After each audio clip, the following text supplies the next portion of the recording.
What's up guys, Tech and Tyler, and today I'm going to show you this General Electric NEMA head that I believe is from the 1970s era. I'm not too sure when this came out, but I want to say it's from the 70s. And I have another light that I made a video of that was the 201 SA, I believe, but it was the number 2 video that I have of that light. And the reason why I say it's from the 70s is because that one I believe is from the 70s too. And the reason why is because on the back of the light in this area right here, which I'll show you here, has a GE stamp in the actual metal housing for the light, which is not too common. And from what I've gathered, or at least I think from what I've gotten from someone or someone's told me, is that it's from the 70s era. I'm not too sure. Maybe somebody watching this can tell me exactly the year of this, but I got this light years ago online, and when I got it, I want to say that the refractor portion right here was broken in the shipping, unfortunately. So I had this spare one to put on here, I believe. I don't think this is the one that came with the light. I can't remember because it's been so long. But I think this reflector part of it came with it, and this was in pretty good shape. So I kept this and just put a new refractor on it. But yeah, unfortunately that got broken in shipping, which is kind of common on these when you buy stuff like this online, that things get broken, especially due to the fact that it was not packaged good, which was a bummer. But I was able to piece it together in some sort of fashion. But it's overall a really cool, interesting fixture because the design of this here is a little different with the GE head of this, because this the back piece here is for the slip fitter for the arm. You can put a 2-inch arm in here, and then you can also put like the basic normal, like I think it's 1.25 inches or so for like the smaller ones.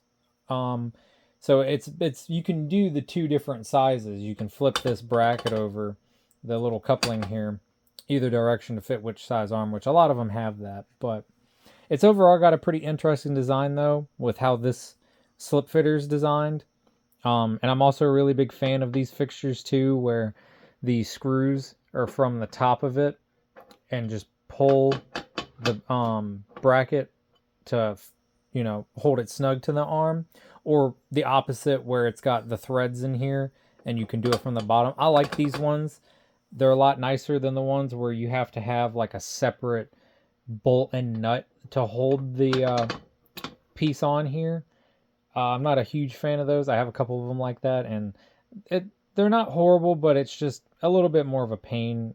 I like the idea of doing this to them, or having this option for them. It just makes it a little bit nicer, a little bit easier. But overall, though, this light is in really good condition. Though, like I said, I don't know about this refractor, reflector assembly here for the lens being original, but the head of it though is in pretty good shape. It's not corroded or nothing like that.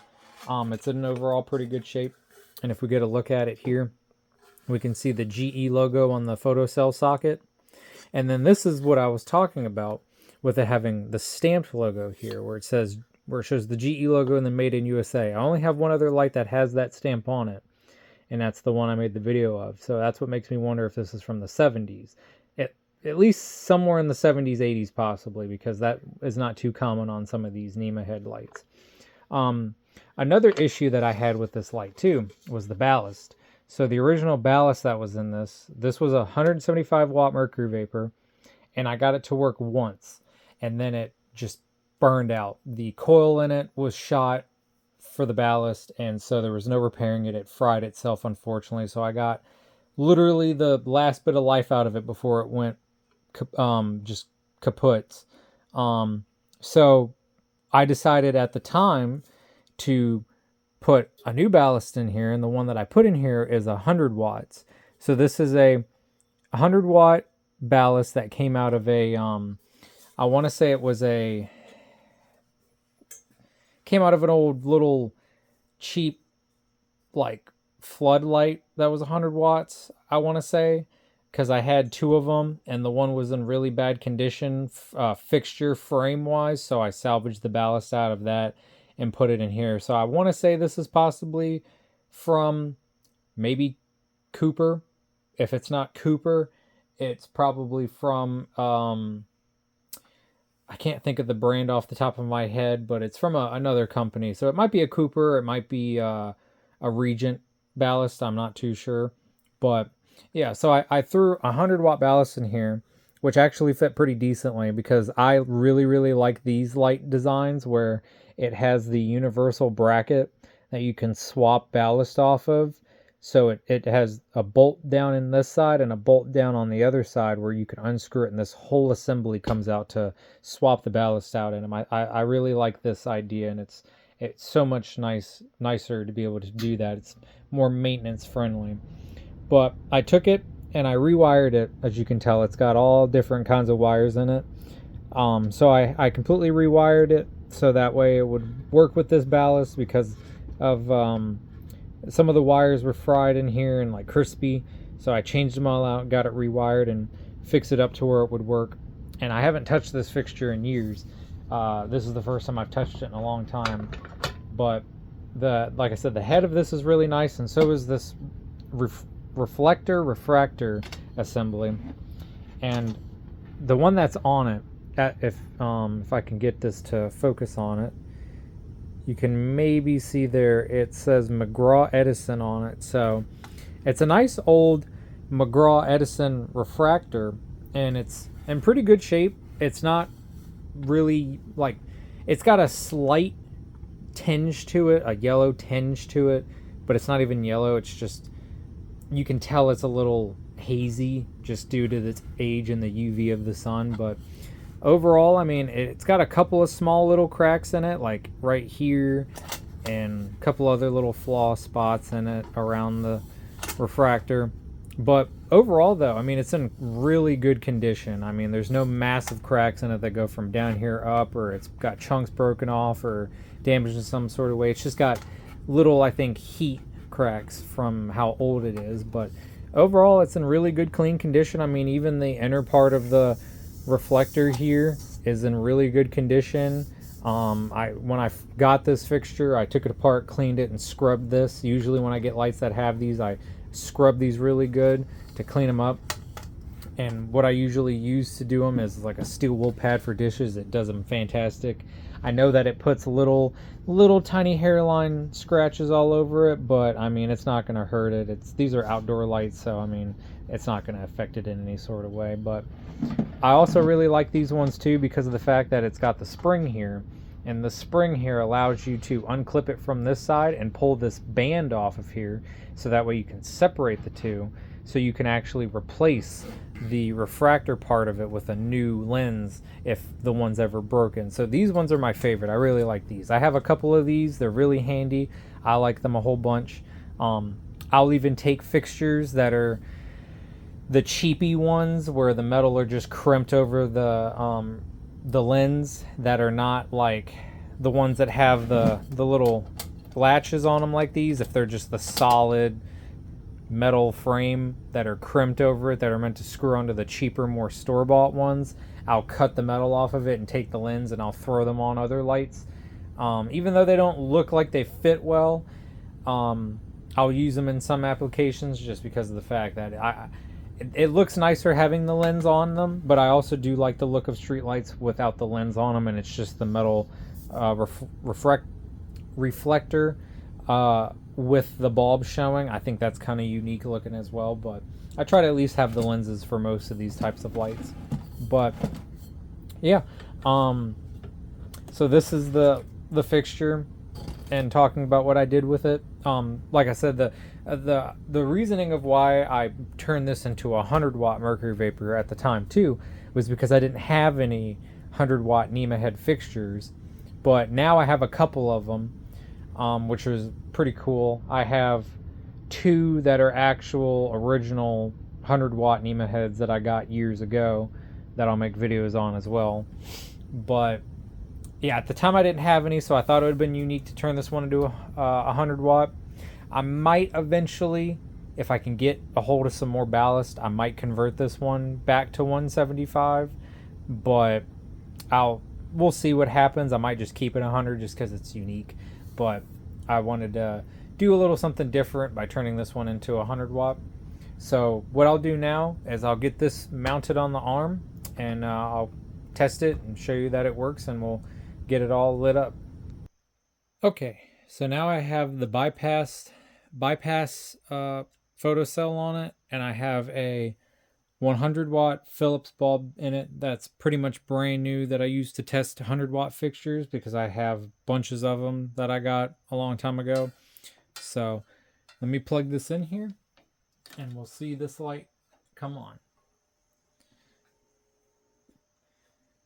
And we get that wonderful pinkish mercury vapor glow, but it's not a deep pinkish purple like a normal one would be. These bulbs are kind of weird. These 100 watt ones that I got, they actually have an incandescent filament in the bulb for some strange reason. So when you cut them on, that filament will light up, and then the bulb will come on. And I think over time, once the bulb warms up, that filament will start to get dimmer unless it stays lit the entire time. I can't remember. I'm not too sure. It's just kind of weird because these are not self-ballasted bulbs at all. I just think that at the time, for some reason, Philips decided to put that in there to kind of, I guess, help start them. Not too sure why, because I had an incident where I put one of these lights in a fixture and the ballast was bad in it and I didn't realize it, and it burned out the incandescent filament in it. And then once it did that, the bulb did not work anymore. And that was a huge bummer because it was a brand new bulb that it fried. So I wasn't too happy about that. And I don't understand why they designed it like that, because if that filament breaks or goes bad, then the light just will not work anymore and the bulb is just trash. So kind of a bit of a little design flaw that Philips made, in my opinion, when it comes to that. They should just, at the time, stuck with the traditional way of doing it, where it's the all metal frame and then you have the starting resistor in it, and not put an incandescent filament in it. Little weird, but hey, whatever. I have a bunch of these, so one burning out and going bad on me is not a big deal. I have more. I'm just trying not to go through them, of burning them all out, because then I'll run out and these bulbs are getting hard to find. So I'm trying to keep as many of them as I can, because I have boxes and boxes and boxes of bulbs to last me a lifetime. And like I said, I'll make videos on those too, like I did in the one video of the Westinghouse bulbs that were brand new in there. I have tons more I'll make videos on, so I'll show those all off eventually and talk about the story behind them. But yeah, we'll let this get to full brightness and then we'll come right back. Alrighty, and now we are at full brightness. And I gotta say, for this being, only 100 watts, it lights up pretty good. And it's probably due to the bulb being practically new. But from how it looks, it kind of looks like almost it's as bright as a 175 watt light, which is a little surprising. But I also kind of wonder if it's the refractor that's on this one, because it actually does a really nice job at throwing the light around. When you look at it from a down angle, the refractor actually puts a lot of the light down, so it spreads it really nice around the fixture, and it keeps it all forced down the light. And I think that's pretty cool with these older refractors, of having the different patterns in it and the lines, because from up here, up this height standing, it's not, it's bright, but it's not all in your face until you get lower, and then it throws it all in your face. So it does a really nice job at actually spreading the light around, which is awesome. That's why I like these older lens assemblies, because they seem to do a better job at putting the light around better than some of these newer ones. You get like the harsh spots in them where it's kind of, when you look at them, the light's kind of directed in one spot when you look at it, whereas this one, it's not in one spot, it's all the way around. So it does a really nice job. So very impressive with the McGraw-Edison design ones. And I think this is the only McGraw-Edison lens that I have. I might have maybe a few McGraw-Edison fixtures, but not any like lens assemblies like this one. So but yeah, it works really well for what it is. Very surprising. But yeah, I just wanted to make this video showing off this General Electric NEMA head that I converted to 100 watt. And stay tuned. I might eventually turn it back to 175. Not too sure. I might just keep it 100 watt and keep it different.